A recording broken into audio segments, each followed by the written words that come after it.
नमस्कार। पुण्य श्लोक अहिल्याबाई शो में आज हमने देखा कि गद्दी पर पहला दिन होता है देवी अहिल्या का। वो दरबार में जाती है एक रानी बनकर, जिनको न्याय करना था, जिनको अपने प्रजा का ध्यान रखना था, यानी कि पूरा जो कर्ता धर्ता आज वो थी। वो जाती हैं और गद्दी को प्रणाम करती हैं, मगर उस पर बैठती नहीं। वो कहती हैं सबको कि वो इस पर नहीं बैठ सकती। तब गंगूबाई तात्या कहते हैं कि ऐसा कैसे, और ये तो मल्हार राव होलकर सरकार का खुद का फैसला है, तो आपको ये तो करना ही पड़ेगा। तो वो इनकार करती हैं और कहती हैं कि ऐसा नहीं है कि मैं काम नहीं करूँगी, काम होंगे, प्रशासन के सारे काम होंगे, मगर मैं इस गद्दी पर नहीं बैठ सकती, क्योंकि इस पर उन्हीं का हक है, उनके जो सूबेदार जी हैं बड़े, उनका हक है।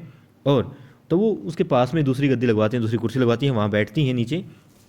मगर बात ये कि अब उन्होंने इस बात से, सिर्फ इस बात से उन लोगों के मुंह बंद कर दिए जो ये कह रहे थे कि देवी अहिल्या तख्त पर बैठेगी, गद्दी पर बैठेगी और हमें उनके सम्मान में खड़ा होना होगा। तो उनके मन में कहीं ना कहीं ये बात अब आई कि हाँ देखो, ये कितना सम्मान करती है राजा का, राजा की गद्दी का, और उन सब लोगों का भी जिनके सामने उन्होंने साबित किया कि वो उनसे उम्र में छोटी हैं। हालांकि ठीक है, पद उनके पास बड़ा आ गया है, मगर वो उन लोगों का भी सम्मान करती है, जो जो पद उनके पास में, उनका भी वो इतना ही सम्मान करती हैं।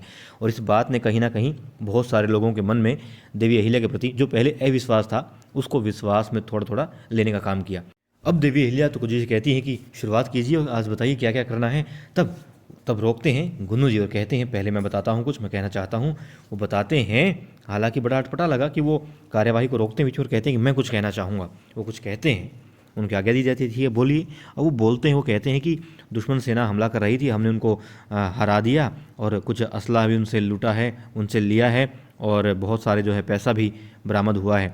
तो बड़े वो खुशी जाहिर करते हैं। वो कहते हैं मैंने, मेरे नेतृत्व में सेना ने ये बड़ा अच्छा काम किया है। खुद ही जो है मियाँ मिठू बन रहे होते हैं और सब उनकी तारीफ़ करते हैं, तालियां बजाते हैं, बहुत अच्छा किया भैया आपने, क्योंकि आप सेनापति हैं तो आप ही का फ़र्ज़ बनता है। खैर इस बात को कोई नहीं वहाँ पर कहता और ना वो खुद कहते, मगर वो जताना चाहते हैं कि उन्होंने बहुत अच्छा काम किया है, बहुत बहादुरी का काम किया है कि किसी सेना की टुकड़ी को उन्होंने, दुश्मन सेना की टुकड़ी को उन्होंने हरा दिया और जो उसके पास सामान था वो भी ले लिया है। तब देवी अहिल्या भी उनकी तारीफ़ करती और कहती है कि बहुत अच्छे, और इससे जो हमारा राजकोष है उसमें बढ़ोतरी होगी और प्रजा के हित में कुछ और पैसा लगेगा, बहुत अच्छी बात है।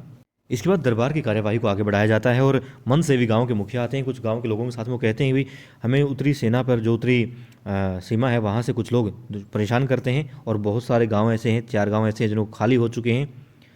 अब कुछ हल कीजिए, क्योंकि हम अपनी मिट्टी से, अपने गांव से दूर नहीं रहना चाहते। इस पर उनको रोकते हैं बीच में और कहते हैं कि ऐसा नहीं हो सकता। धना सरदार जी कहते हैं कि ऐसा नहीं हो सकता और हम अपनी सेना को रोके हुए हैं, हमारी सेना दुश्मन सेना को, ठीक है, मगर उनके साथ यूँ लड़ाई करके और या फिर आपको वहाँ जाने दे करके हम आप लोगों की, यानी प्रजा की, वो हित की बात करते हैं यहाँ पे, खैर, कि जान जो है जोखिम में नहीं डाल सकते और ये बहुत गलत बात होगी। हमारी सेना ठीक है उनके प्रहारों को रोकने की कोशिश करती रहती है, मगर यदि आप लोग वहाँ जाएंगे तो आप में से किसी की हालत जो है ख़राब हो सकती है। और यहाँ ये बड़ी अच्छी बात मुझे उनकी लगी, मतलब वो प्रजा के बारे में सोचते तो हैं, बेशक उनकी खुद की नीयत जो है ख़राब हो, मगर कहीं ना कहीं प्रजा के हित में भी वो सोच रहे हैं, इसीलिए उन्होंने उनको मना किया। अब वो उनकी कमजोरी भी है कि वो इस सामर्थ्य को नहीं रखते, इतनी अपने अंदर बहादुरी नहीं रखते कि हाँ हम लड़ सकते हैं और आप वहाँ जाइए, इतना साहस उनके अंदर भी नहीं है। इसलिए वो कहते हैं, और गंगूबाई भी उनका साथ देते हैं, वो कहते हैं हाँ बिल्कुल संभव नहीं है, वहाँ पर उसकी जो भौगोलिक स्थिति है उस हिसाब से भी नहीं है। तो फिर वो धनाजी उनको कहते हैं आप जाइए, कोई कुछ नहीं हो सकता आप लोगों का, आप बाहर रहिए, दूसरे गाँव में रहिए आप। तब देवी अहिल्या उनको रोकती और कहती है महज 7 दिन के अंदर आपको अपना गाँव मिल जाएगा, आपकी मिट्टी मिल जाएगी, यानी कि आपको अपना घर मिल जाएगा, आप चिंता मत कीजिए। वो जानती हैं कि किसी पौधे को उसकी जड़ों से, उसकी मिट्टी से दूर करना कितना कष्टदायक होता है और उस पौधे के लिए दोबारा से ग्रो करना, उगना बहुत ज़्यादा मुश्किल हो जाता है। वो समझती हैं इस बात को, इसीलिए वो कहती हैं कि आपको 7 दिन के अंदर आपका घर मिल जाएगा, आपका गांव मिल जाएगा, आप चिंता मत कीजिए। वो विश्वास दिलाती, उनको वादा करती हैं। इस बात पर धना सरदार जी कुछ कहना चाहते हैं और उनको बीच में चुप करा दिया जाता है। वहीं दूसरी तरफ गौतमबाई साहब ने सभी रानियों को बुलाया है अपने कक्ष में, और वहाँ पर पंडित जी भी होते हैं, जहाँ बात की जा रही होती हैं कि श्रावण मास लगने वाला है। और वहाँ पर जो दूसरा ही दिन है श्रावण मास का, वो कहते हैं कि पंडित जी मंगलवार हैं, यानी कि मंगल गौर के व्रत का प्रावधान है वहाँ पर, और ये बड़ा ही शुभ है। तब देवी अहिल्या को 7 साल हो चुके हैं शादी को, 7वां उनका जो ये पूजा है, ये उत्सव है, इसलिए देवी अहिल्या की सास उनके लिए बहुत ज़्यादा उत्साहित हैं और वो चारों रानियों को बुलाती हैं, वहाँ जाती हैं। 4 रानियाँ कौन, एक नई भी शामिल हो चुकी हैं इन 4 रानियों में। गौतमबाई साहब ने तो बुलाया है, अब द्वारिकाबाई, बानाबाई और हरकूबाई के साथ में आ चुकी हैं रकमाबाई, जी हाँ, तुकुजी की पत्नी, वो भी अब द्वारकाबाई टीम में शामिल हो चुकी हैं, साथ में दिखाई देती हैं। और उनको बताया जाता है, देवी अहिल्या की सास उनको बताती है कि ऐसा ऐसा काम है और उसकी सातवीं जो ये है पूजा है या ऐसा उत्सव है करना है, तो बहुत ज़्यादा तैयारियां हमें करनी है। इस पर थोड़ी नाराज़गी जाहिर करती हैं मन ही मन और शब्दों में भी द्वारकाबाई साहब। तब उनको बता दिया जाता है गौतमीबाई साहब के द्वारा कि सीता बेटी की जितनी भी तैयारियां थी, जितने भी उत्सव हुए थे, उन सब में बढ़ चढ़ कर हिस्सा लिया, ना सिर्फ बल्कि सारा आयोजन गौतमीबाई साहब ने किया था। तो आपका फ़र्ज़ बनता है द्वारकाबाई साहब अपनी बहुरानी के लिए सब करने का। वहाँ फिर वो उनको सबको अपनी अपनी जिम्मेदारियां सौंप देती हैं और सबसे ज़्यादा विश्वास पात्र वो मानती हैं इस, या फिर जो सबसे ज़्यादा इस कार्य में किया जा सकता था, सहयोग लिया जा सकता था, वो चाहती हैं कि रकमाबाई इसमें करें, उनको जिम्मेदारियां सौंपती हैं सबसे ज़्यादा।